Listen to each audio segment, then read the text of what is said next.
Bloomberg Audio Studios. Podcasts, radio, news. Our story today begins in a hotel, a Sheraton, in Doha, the capital city of Qatar. It's right on the shore, a 5-star resort, very dramatic. It's kind of shaped like a pyramid. This is Devon Pendleton, who covers wealth for Bloomberg. A really extraordinary place. I mean, there's no kind of hotel like it in the world, you might say. The hotel is very nice. Lots of amenities, hundreds of rooms. But this isn't what makes it so special. Because this hotel, in the middle of a country that is half the size of Vermont, has become a kind of nerve center for global politics. It's kind of a hotel come diplomatic hotspot. So this isn't just a regular old Sheraton. Absolutely. I mean, it kind of quickly came to encapsulate this very kind of identity of Qatar, which is as a broker for the world, as a place where all different factions can come together to kind of broker difficult conflicts. This very hotel hosted representatives from the U.S. and the Taliban to hammer out the U.S.'s withdrawal from Afghanistan. Russia and Iran convened here to negotiate energy policy amid Western sanctions. In the last 6 months, Qatar has been involved in ceasefire negotiations between Israel and Hamas. It is also engaged in the delicate dance of de-escalating tensions between Israel and Iran after the two countries traded military strikes this month, raising the risk of a greater regional conflict. Qatar didn't become a diplomatic hotspot by accident. It's the result of a decades-long campaign. Over the last 30 years, Qatar and its royal family have amassed an enormous amount of money, property, influence, and attention. Not all of it good. Today on the show, we track the meteoric rise of Qatar and its royal family, how they leveraged their wealth to become a global player, and managed to put themselves in the center of one of the most important geopolitical negotiations on the planet. This is The Big Take from Bloomberg News. I'm Sarah Holder.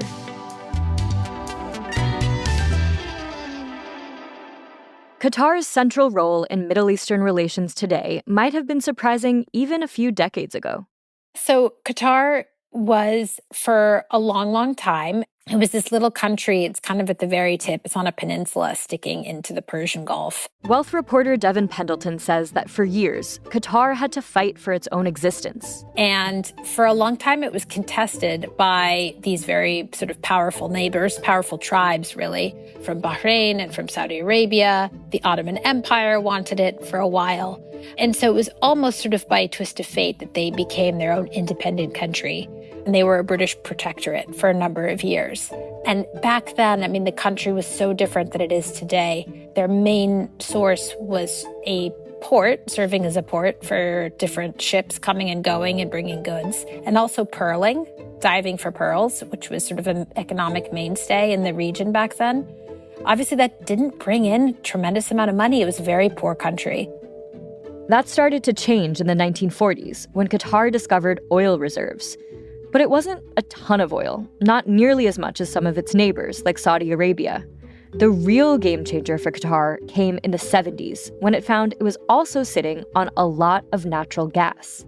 Their reserves are absolutely enormous, and they share it with Iran, and their share is absolutely huge. But it didn't really you didn't see the effects hitting their economy until the 1990s, because during that time, they were building up the technology to transform that natural gas into what we call liquefied natural gas. And that is basically a process where you freeze it, so that you can basically liquefy it and then stack it onto ships and send it around. And that was an absolute windfall for the country. I mean, that's brought them in billions and billions of dollars. Today, Qatar is one of the largest exporters of natural gas in the world. This explosive growth was particularly good news for Qatar's ruling family, the Al Thanis. The Al Thani royal family has been the royal family in the country for generations. And they are a very, very big family. They take up most of the really significant leadership roles in the country. The emir and the prime minister, the foreign minister. The Al Thanis, they essentially are the country. In other words, a windfall for Qatar meant a windfall for the Al Thanis. Devon crunched the numbers on just how wealthy the family is. Can you walk us through how vast the Al Thani's wealth is? It's so vast as to almost be a number that's really difficult to pin down. And a lot of it is because there is a degree of opacity between state money and personal money. All told, Devon says the Al Thani family has a net worth of at least $150 billion, making it one of the wealthiest families on the planet.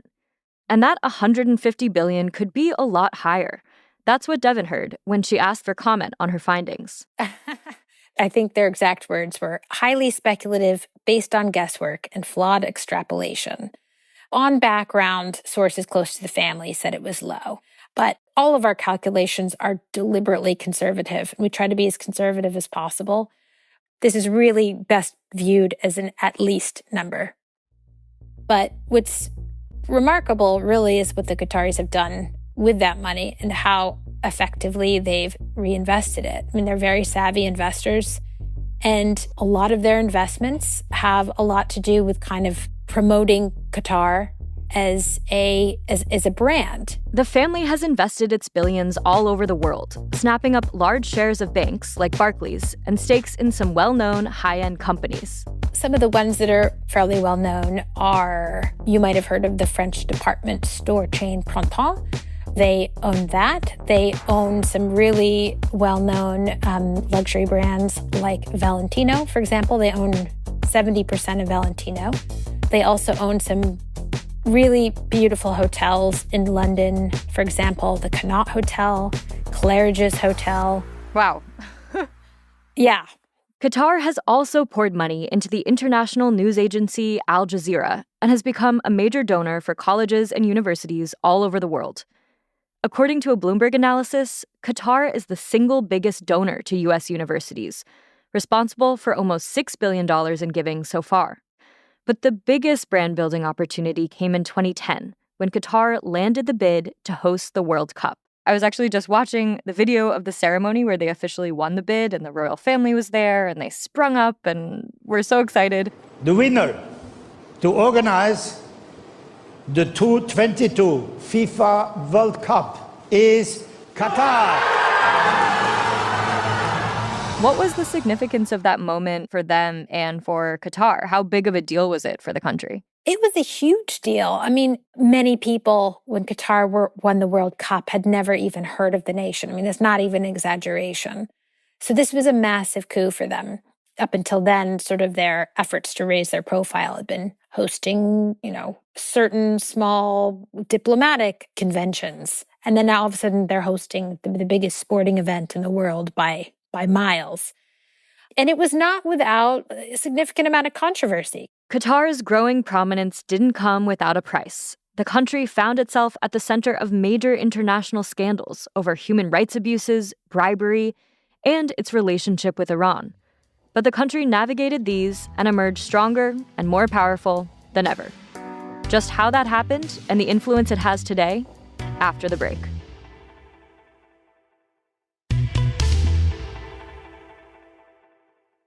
We're back. We've been talking about the royal family of Qatar and their efforts to use their vast wealth to build influence. One prime example was their 2010 World Cup bid. It was a major victory for Qatar, but it also came with increased scrutiny. As the country was constructing stadiums for the matches, media outlets began exposing some of Qatar's troubling labor practices. Here's Bloomberg wealth reporter Devon Pendleton again. It cast a light on the system of labor, which are common in the Gulf, where you have guest workers come in from countries like Pakistan and Nepal, and very, very poor workers who come over temporarily and often have their passports taken away while they're here to work. And of course, in often just really grueling conditions and unbelievable heat. There were deaths.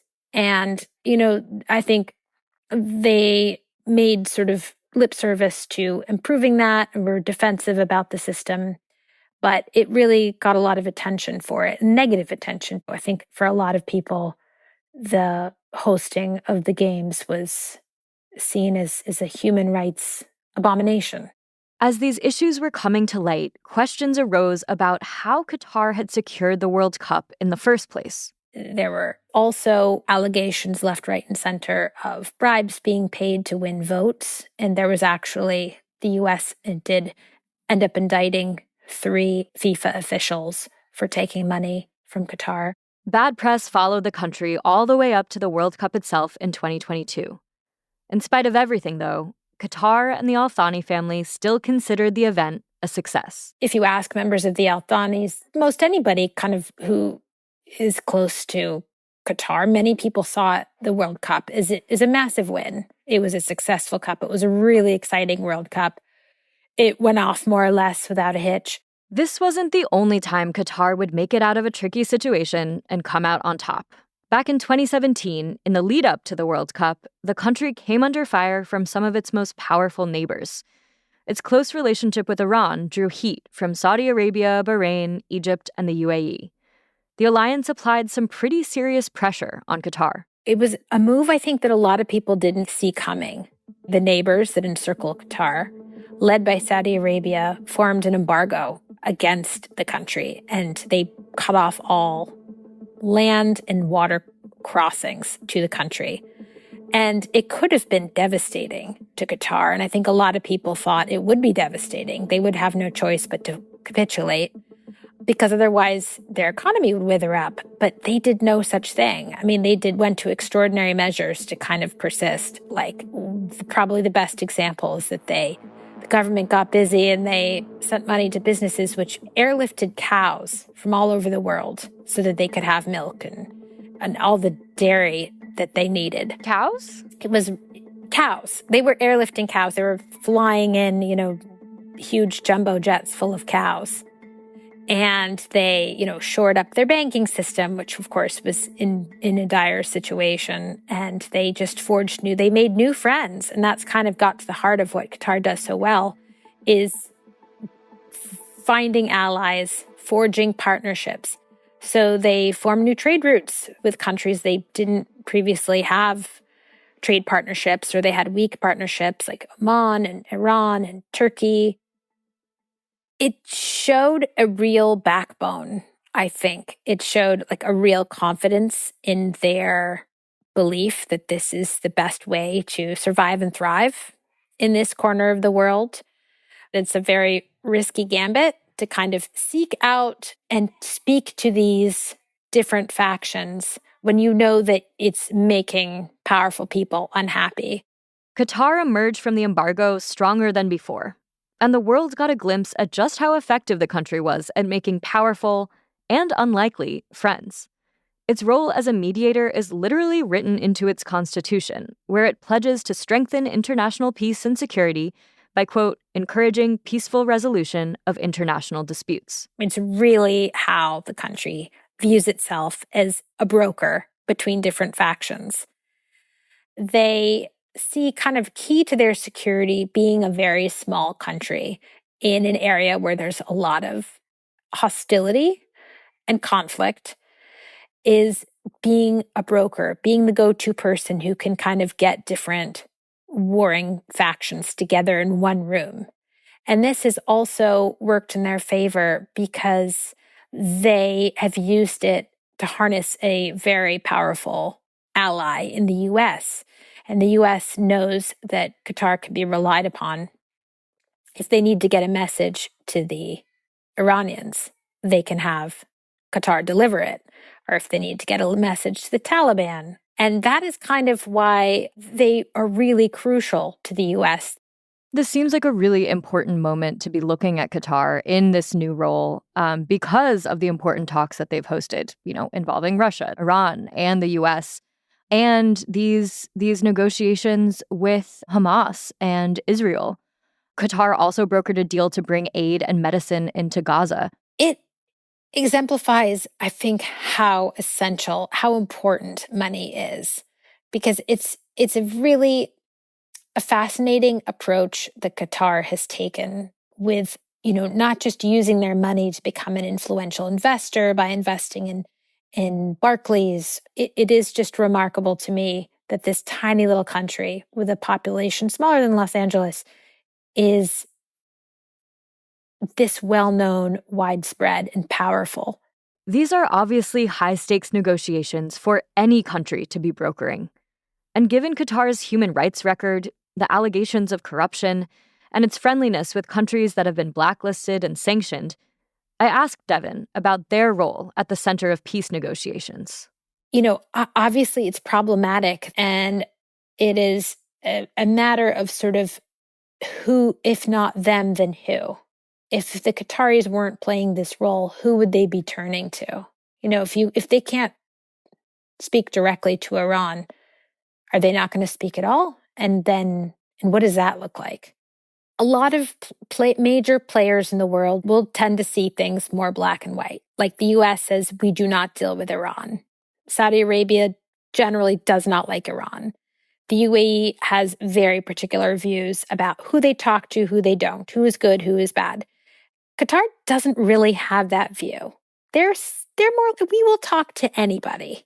We will talk to anybody, especially if you ask us to. If you need us to, we can go to them.